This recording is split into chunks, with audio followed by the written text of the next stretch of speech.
Okay. Alright, welcome to part 6 of Donut County. And this concept that we're about to see here, I kind of wish the entire game was like this, because in a way it feels like Portal, more specifically Portal 2, where you have a whole bunch of extra missions that you can just mess around with, and you can do it at a certain time and whatnot. It does remind me that, have you seen the recent interview that they did at Gaben, with Gaben in a particular con? Forgot what specific occasion was. Apparently, in general, running the current state of Valve, allegedly he mentioned that Valve has projects for console games of some kind, so but he didn't disclose anything new. So most people are speculating like a port for console VR or say Half-Life Alyx. But yeah, I can see Portal. I wouldn't mind a Portal duology. I wouldn't mind a Portal duology, collection. Team Fortress 2 is eradicated on PC and it probably has to stay there at this point. Team Fortress Furry. No, not really. Doesn't really help that one voice actor passed away and another has a severe, if I recall correctly, throat cancer, so they cannot do much with it. Did they ever finish all the Meet the Characters? Yes, actually they did in 2012 with Meet the Pyro, so that's not really a problem. It's almost 10 years at this point. No, if anything, they're only missing one major update, to be honest, in terms of weapon rebalancing and new stuff introduced for the heavy class. It's the only one who hasn't received enough attention at this point. So people are speculating that that's gonna be the last major update done before the game is just left there. But right now it's mostly just left for people to the marketplace of the cosmetics. So what exactly is that you have to do here? Basically, we're trying to talk to the head honcho in order for him to free the town, but he's not budging, so we have to take things in a different way.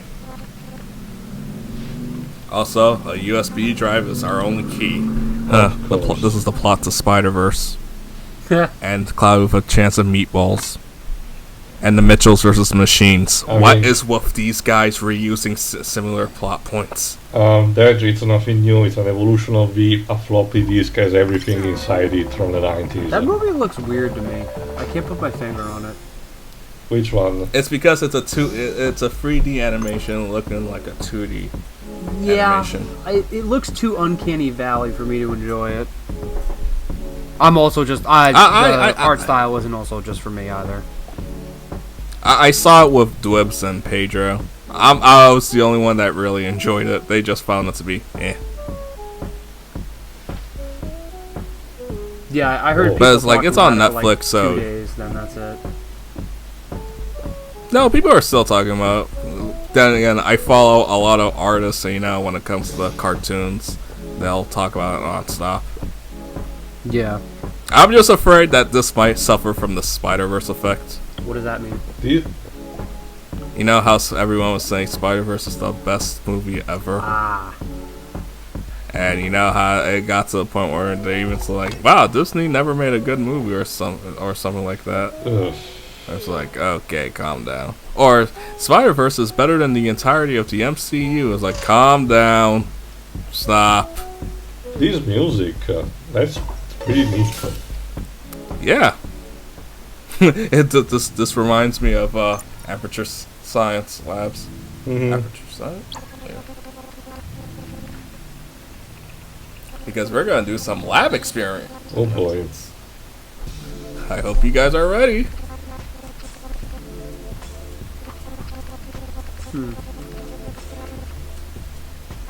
Yeah. Oh, there's his crown!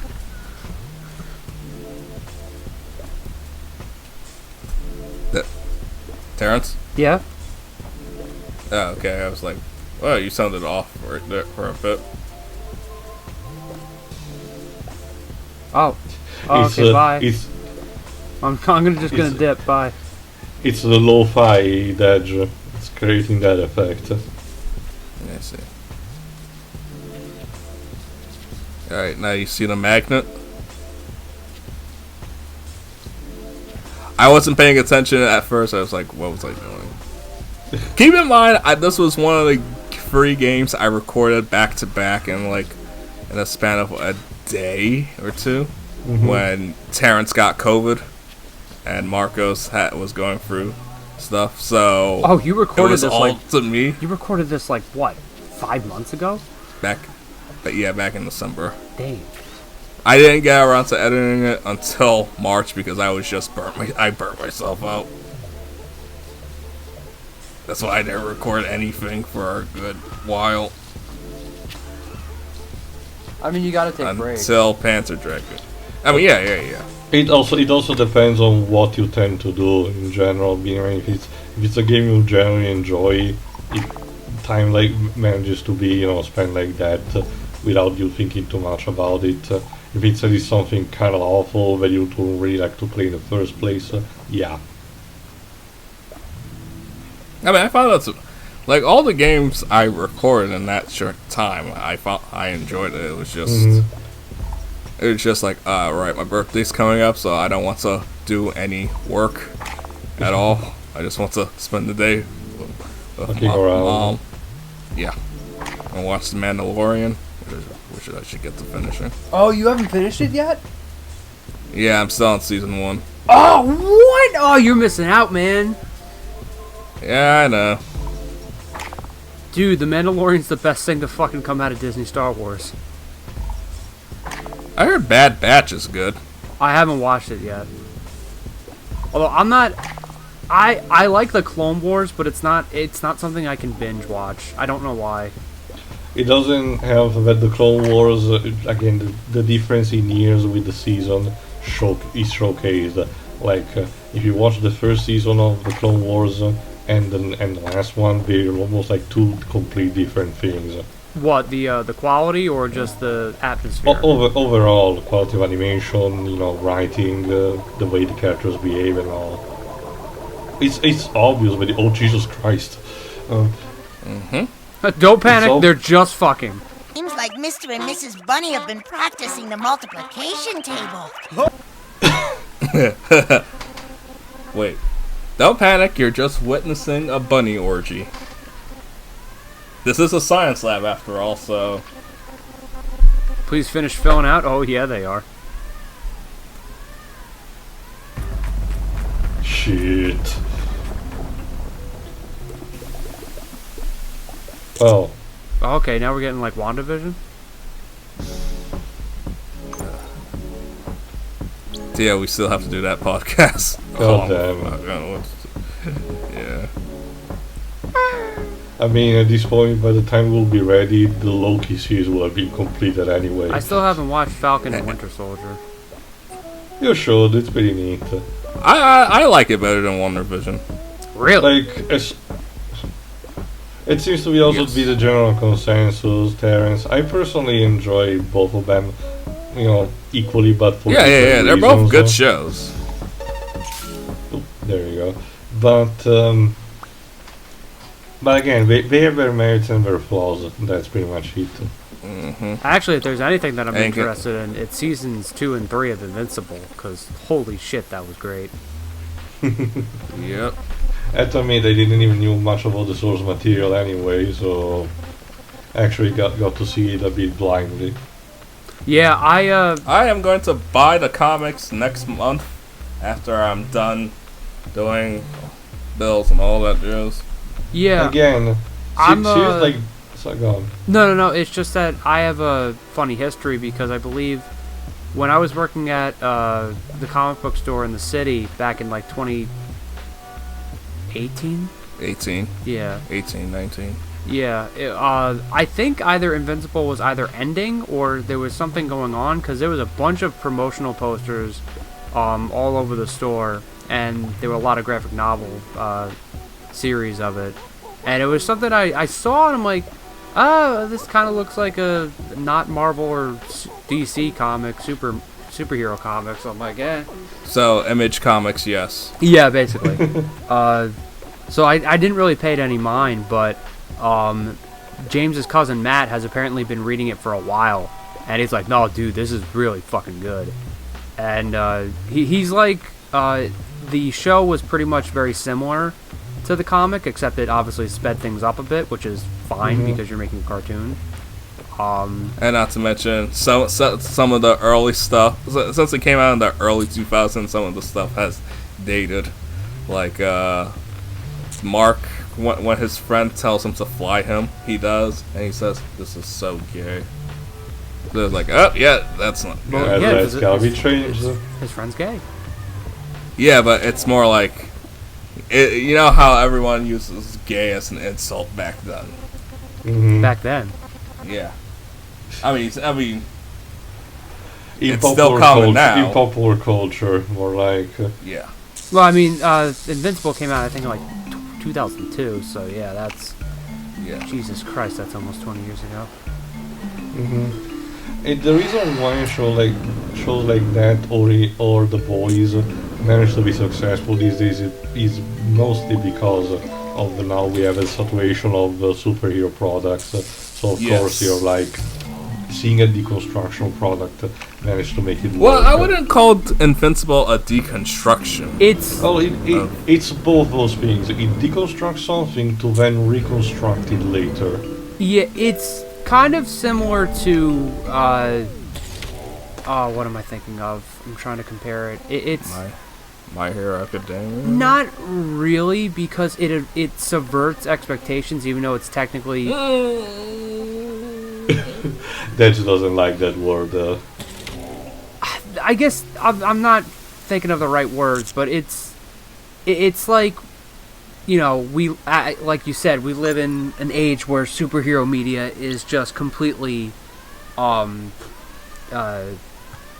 Saturating. Thank you.